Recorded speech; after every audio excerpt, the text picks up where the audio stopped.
Assalamualaikum warahmatullahi wabarakatuh. Halo bosku semua, kita bertemu lagi di channel saya, tentunya channel M Sako Official. Di video ini sekarang kita akan review spek terbaru di motor saya. Ini bukan terbaru sih ya, cuma baru saya buatkan konten dan kita akan membahas tentang jalur oil cooler pada motor ini ya. Nah kemarin kan saya sempat upload ya video ini ya, konten bikin jalur oil cooler tanpa merusak crankcase. Nah sekarang kita akan bahas sedikit tentang jalur oil cooler tersebut. Kebetulan motor saya ini saya bongkar karena ada beberapa part yang saya ganti ya. Nah partnya itu adalah bearing crankcase saya ganti karena kebetulan kemarin agak ribut, kedengarannya ribut bearing crankcase. Semoga nanti kalau saya ganti, sudah diganti ini tidak ribut lagi. Oke. Nah, di depan saya ini ada bagian-bagian yang sudah terbongkar. Nah, di sini ada heat ya, masih lengkap dengan klepnya, dan ini ada blok, dan di sini ada piston, dan ini ada noken ya bosku. Nah, di sini kita bahas spek dulu ya. Setelah itu nanti baru kita lanjut ke jalur oil cooler. Oke. Nah, untuk spek terbaru di motor saya ini, nah speknya itu adalah 132 cc tune up ya. Kenapa bisa dikatakan tune up? Karena klep pada motor ini sudah saya besarkan atau sudah saya sudut juga ya. Jadi ini sudah saya besarkan dan sudah disudut. Nah untuk diameter klepnya ini saya memakai 23,5 dan 27,5.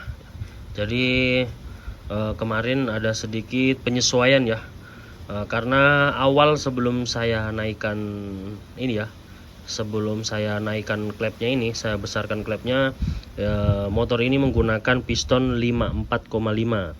Nah sedangkan untuk jalur seperti ini ya, untuk besar klep ini awalnya 28-24, tapi saya kecilkan setengah mili in dan X nya. Untuk diameter 28-24 terus menggunakan piston 54,5 itu sangat riskan ya. Riskannya itu di bagian sini bosku. Nah riskannya itu di bagian sudut ini ya, sudut coakannya ini. Itu kemarin kalau saya paksain sudutnya ini sudah mentok, nanti takutnya bocor di jalur jalur ring pistonnya. Nah kemarin tuh mepet sekali ya bosku, jadi makanya saya ganti juga pistonnya ini ya. Nanti kan kita bahas pistonnya merek apa dan diameternya. Nah ini kita bahas dulu. Ini klepnya berukuran 27,5 dan 23,5 batang 5 mili. Nah sudah disudut. Saya menggunakan double pair ya bosku. Ini pairnya sama seperti kemarin saat kita bahas pertama awal spek motor ini, menggunakan Samurai Japan tinggi 32, dan itu saya tambahkan lagi pair kecil ya. Saya double agar takutnya kalau patah pair yang besar, yang kecil itu masih bisa ini ya, melindungi terjadinya tabrakan antar klep ini. Nah untuk intake-nya kita jadikan kotak ya bosku. Jadi ini kita popok, kita bikin kotak dan kita luruskan untuk jalurnya ini ya. Jadi jalur ini kita luruskan. Yang awalnya kan itu kan kalau motor Beat, Scoopy dan lainnya itu pasti ini belok ya bosku, agak miring, posisinya agak ke sini, dan ini sudah kita luruskan ini. Nah itu bisa dilihat ya bosku, tapi tidak terlalu kentara ya. Nah oke. Selanjutnya kita lanjut di sini. Nah ini adalah penyesuaian oil cooler yang kemarin kita buat. Nanti akan kita bahas lah ya. Kita bahas dulu bagian pistonnya. Nah untuk piston saya menggunakan piston FCN ya bosku, FCN Jepang. Itu bisa dilihat ya, FCN Jepang. Untuk diameternya 55,25. Jadi kebetulan saya dulu pernah stok seher ini untuk Jupiter 5TP saya, dan kebetulan untuk pen sehernya juga, pen pistonnya juga sama. Saya menggunakan ini saja ya bosku. Nah ini ada sedikit dum sekitar 2,5 mili ini bosku, dan ini coakannya kemarin sempat ada tabrakan. Ini bekas-bekas di borcun ini bosku, tapi sudah aman, sudah tidak ada tabrakan. Nah, ini adalah piston FJN ukuran 55,25. Jadi kalau kita di motor Scoopy dan lainnya ya, yang Scoopy K44 itu untuk langkah struknya itu 51,5 kalau nggak salah bosku ya. Lupa ingat saya bosku, 51,5.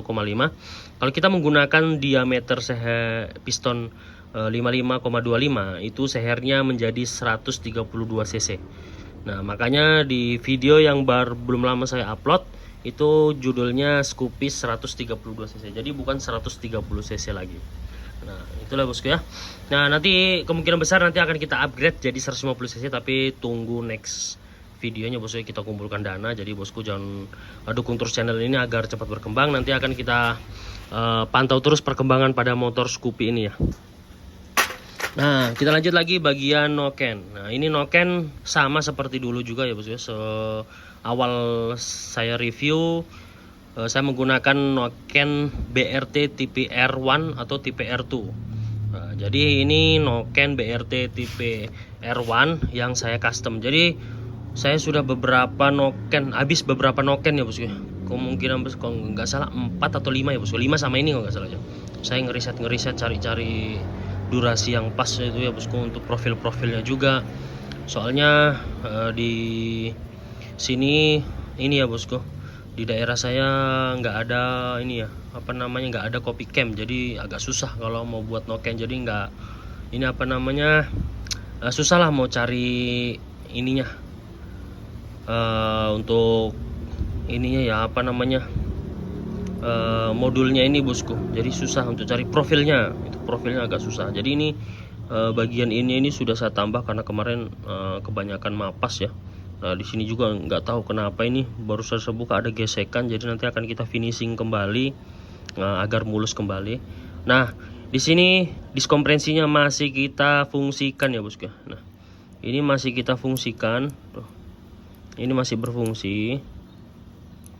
Jadi ADS tetap kita gunakan. Nah itu, ini ADS masih kita gunakan. Untuk nanti kita akan ulas ya bagaimana cara penggunaan ADS ini ketika noken di custom, karena ada penyesuaian di bagian ini ya bosku ya, ADS nya ini. Nanti akan kita bahas di video selanjutnya. Bagi bosku yang ingin bertanya nanti bisa komentar saja, nanti kita akan berikan sedikit ya jawabannya dan cara-caranya. Oke. Nah bagian spek sudah hampir semua kita review bagian mesinnya. Nah untuk knalpot sama, kita kemarin masih menggunakan TZM Project ya. Nanti insya Allah kalau ada dana kita akan beli knalpot racing, jadi yang lebih ini lagi ya bosku ya, knalpot racing yang lebih bagus lagi agar tenaganya lebih keluar ya.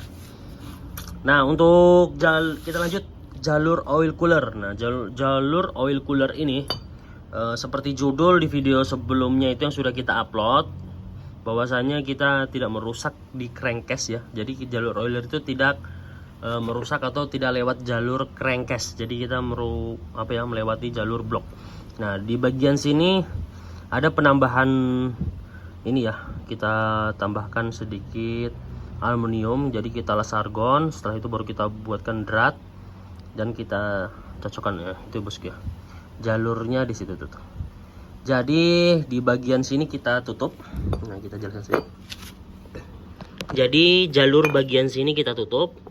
Nah jika kita tutup di sini, otomatis oli akan naik ke sini melewati jalur ini dan menuju ke oil cooler. Setelah itu keluarnya oli dari oil cooler akan menuju ke heat. Nah heat ini akan membagi antara lubang yang menuju ke tutup heatnya ini, yang akan menyemburkan ke daerah noken, timlat dan lain-lain, itu akan lewat sini.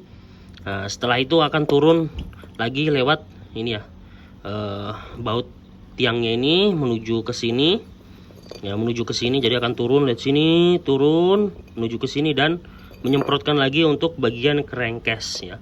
Jadi ini jalur untuk ke crankcase. Nah ini bisa kita lihat. Nah ini jalurnya menuju ke sini bosku. Tunggu kita fokuskan. Nah jalurnya menuju ke sini.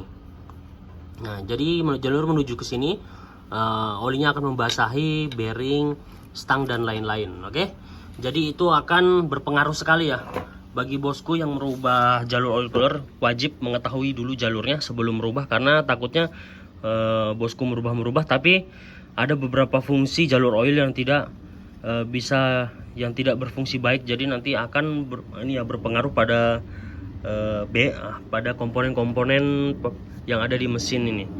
Nah, itu saja yang bisa saya jelaskan ya bosku untuk new spec Scoopy 132 cc ini.